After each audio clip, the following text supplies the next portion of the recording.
Urdu Discovery کے معزز دوستوں، میں ہوں ماجد ملک اور آپ تمام دیکھنے اور سننے والوں کو السلام علیکم۔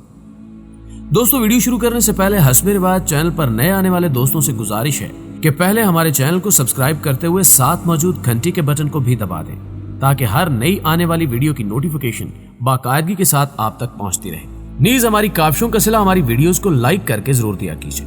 تو آئے ناظرین، چلتے ہیں آج کے موضوع کی جانب۔ ناظرین گرامی، وہ ایک عام سی قبر تھی، مٹی کی ڈھیری۔ قبر کے قریب سبز رنگ کی دو گندی سی بالٹیاں پڑی تھی اور مٹی کو بہنے سے بچانے کے لیے قبر کے دائیں بائیں سفید ماربل کے پیس رکھ دیے گئے تھے اور بس۔ قبر کے گرد چار دیواری تھی، جنگلہ تھا اور نہ ہی مزار تھا۔ میرے دوست نے قبر کی تصویر مجھے بھجوا دی۔ میں نے تصویر کو موبائل پہ بڑا کر کے دیکھا تو نیچے لکھا تھا، عمان کے سلطان قابوس کی قبر، یہ ہے زندگی کی اصل حقیقت۔ تصویر بھیجنے والا شاید مجھے زندگی کی بے ثباتی سمجھانا چاہتا تھا، لیکن میں یہ تصویر دیکھ کر ہنس پڑا، کیونکہ میں جانتا تھا میرا دوست بھی دوسرے پاکستانیوں کی طرح غلط فہمی کا شکار ہے۔ یہ بھی اس قبر سے عبرت تلاش کر رہے ہیں، جبکہ مٹی کی ڈھیری بے ثباتی یا عبرت کی نشانی نہیں، یہ دنیا کے ایک نامور حکمران کی سادگی، عظمت اور پرفارمنس کا عظیم شاہکار تھی۔ سلطان قابوس اور ان کی فیملی چاہتی تو وہ اس قبر کے گرد سونے کا مزار بنا سکتی تھی۔ یہ لوگ سلطان مرحوم کی قبر کو تاج محل بھی بنا سکتے تھے، مگر یہ سلطان کی درویشی، سادگی اور حقائق پسندی کا مذاق ہوتا۔ سلطان قابوس کتنے بڑے انسان تھے، آپ اس کا اندازہ صرف دو چیزوں سے لگا لیجئے۔ سلطان صاحب 1970 میں جس گاڑی پر اقتدار سنبھالنے کے لیے محل آئے تھے، ان کی وصیت کے مطابق ان کی میت بھی اسی 50 سال پرانی گاڑی میں ان کی آخری آرامگاہ تک پہنچائے گی، اور یہ قبر بھی ان کی ہدایت پر سادہ اور عام رکھے گی۔ یہ اسے مزار نہیں بنوانا چاہتے تھے۔ یہ تھے سلطان قابوس۔ سلطان قابوس بن سعید جولائی 1970 میں عمان کے بادشاہ بنے۔ عمان اس وقت خلیج کا پسماندہ ترین ملک تھا۔ پورے ملک میں صرف 3 سڑکیں تھیں، بجلی اور اسپتالوں کا نام تک نہیں تھا۔ پورے ملک میں کوئی تعلیمی ادارہ اور کوئی منڈی تک نہیں تھی۔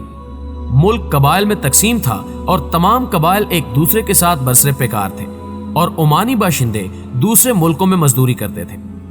سلطان قابوس نے بسم اللہ کی اور عمان کو بدلنا شروع کر دیا۔ یہ کس قدر وینری حکمران تھے، آپ اس کا اندازہ ان کے صرف ایک قدم سے لگا لیجئے۔ یہ اپنے مخالفین کو بلواتے تھے اور ان کے جوان بچوں کو حکومت کے خرچ پر اعلیٰ تعلیم کے لیے امریکہ اور یورپ بھجوا دیتے تھے۔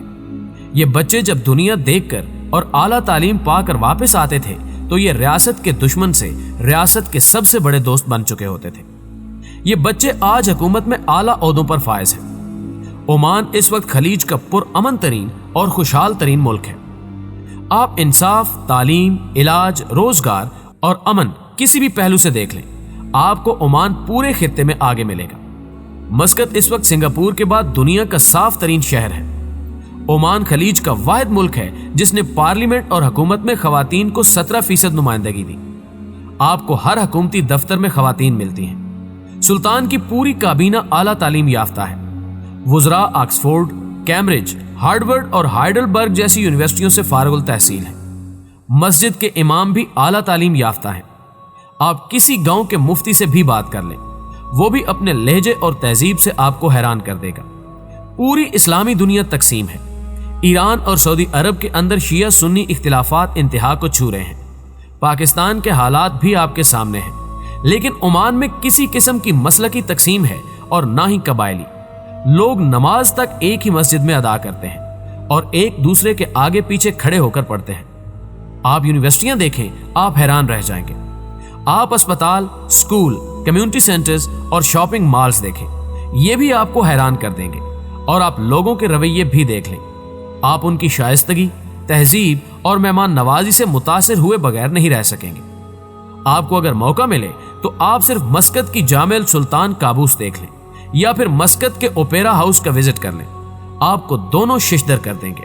آپ یہ فیصلہ نہیں کر سکیں گے کہ سلطان نے اوپیرا ہاؤس زیادہ اچھا تعمیر کیا یا پھر جامع مسجد۔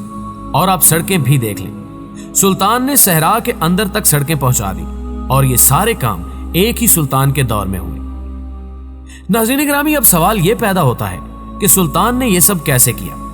وہ ایک بادشاہ تھے، اور بادشاہ عموماً عوام کو سوچنے، بولنے اور علم حاصل کرنے کا موقع نہیں دیتے۔ سلطان قابوس 50 سال بادشاہ رہے اور انہوں نے بادشاہی کے باوجود اپنے لوگوں، اپنے معاشرے کو کھول دیا۔ کیوں اور کیسے؟ یہ سوال بہت عام ہے اور ہم جیسے لوگوں اور معاشروں کے لیے اس میں روشنی کی بے شمار قندیلیں چھپی ہیں۔ سلطان قابوس کا پہلا کارنامہ امن تھا۔ سلطان نے 1970 میں فیصلہ کیا تھا کہ یہ اسلامی دنیا کے کسی تنازع کا حصہ نہیں بنیں گے اور یہ کسی کے ساتھ جنگ بھی نہیں کریں گے۔ چنانچہ عمان 50 سال میں کسی عالمی یا اسلامی تنازع میں فریق نہیں بنا۔ اس دوران ایران میں انقلاب آیا، افغان وار ہوئی، عراق اور ایران جنگ ہوئی، سنی اور شیعہ تنازع بنا، عرب ممالک میں انقلابی بہار آئی اور آخر میں یمن میں جنگ چھڑ گئی، مگر عمان ہر معاملے میں نیوٹرل رہا۔ آپ سلطان قابوس کی ذہانت ملاحظہ کیجیے۔ عمان کی سرحدیں یمن، UAE اور سعودی عرب سے ملتی ہیں۔ عمان کے تینوں ملکوں کے ساتھ سرحدی تنازعات بھی پیدا ہوئے، لیکن سلطان قابوس نے لڑنے کی بجائے UAE کے شیخ زید بن سلطان النہان کو دعوت دی، نقشہ ان کے سامنے رکھا اور ان سے کہا آپ اس پر لکیر لگا دیں، ہم اس لکیر کو سرحد مان لیں گے لیکن ہم آپ کے ساتھ لڑیں گے نہیں۔ شیخ زید نے نشان لگا دیا اور عمان نے اسے سرحد مان لیا، تنازع ختم ہو گیا۔ یمن اور سعودی عرب کے ساتھ بھی سرحدی تنازع اسی طرح سیٹل کیے گئے۔ سلطان کہتے تھے ہم ہمسایوں کے ساتھ لڑ کر امن سے نہیں رہ سکیں گے، چنانچہ یہ بڑے سے بڑا ایشو بھی گفتگو کے ذریعے حل کرتے تھے۔ سلطان قابوس کے دور میں عمان نے خود جنگ کی اور نہ یہ کسی جنگ کا حصہ بنا۔ یہ ملک ہر دور میں سالس رہا اور یہ متحارب گروپوں کے درمیان صلح کراتا رہا۔ یہ اس وقت بھی یمن کے دونوں اطراف کے زخمیوں کا علاج ایک ہی اسپتال میں کرتے ہیں۔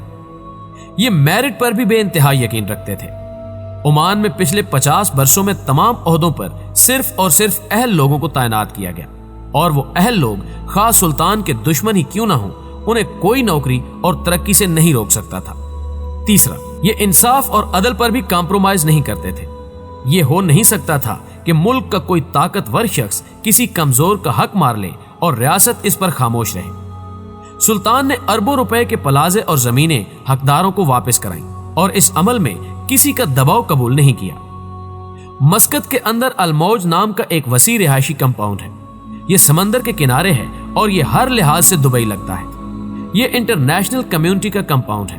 آپ اس میں داخل ہوں، آپ کو محسوس ہوگا آپ کسی عرب ملک کی بجائے یورپ میں پھر رہے ہیں۔ اسلامی دنیا کے زیادہ تر معزول حکمرانوں کے خاندان الموج میں رہتے ہیں۔ کرنل قذافی کی فیملی بھی یہاں رہتی ہے اور شام، یمن، عراق اور لبنان کے معزول حکمرانوں اور وزراء کے بچے بھی۔ سلطان قابوس حالات کے شکار حکمرانوں کے برے وقت کے ساتھی ثابت ہوتے تھے۔ یہ ہر لٹے پٹے حکمران اور اس کے خاندان کے لیے اپنے دروازے کھول دیتے تھے۔ شاید یہی وجہ ہے کہ ان کے جنازے میں وہ تمام لوگ موجود تھے جنہیں پوری دنیا مل کر بھی ایک جگہ نہیں بٹھا سکی۔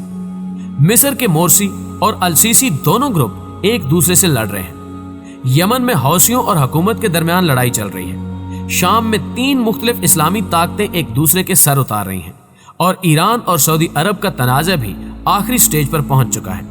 مگر آپ سلطان قابوس کا کمال دیکھیے، ان سب طاقتوں کے سربراہ اور نمائندے سلطان کے جنازے میں موجود تھے۔ یہ سب مل کر ان کے درجات کی بلندی کی دعا کر رہے تھے۔ آپ یہ دیکھیے، عمان واحد عرب ملک ہے جس میں کوئی ولی عہد نہیں تھا۔ سلطان کے انتقال کے بعد ان کی وصیت کھولی گئی۔ سلطان نے حیثم بن طارق السعید کو بادشاہ نامزد کیا تھا اور پورے خاندان اور ملک میں کسی نے چوں تک نہ کی۔ ہر شخص نے سلطان کے فیصلے پر آمین کہہ دی۔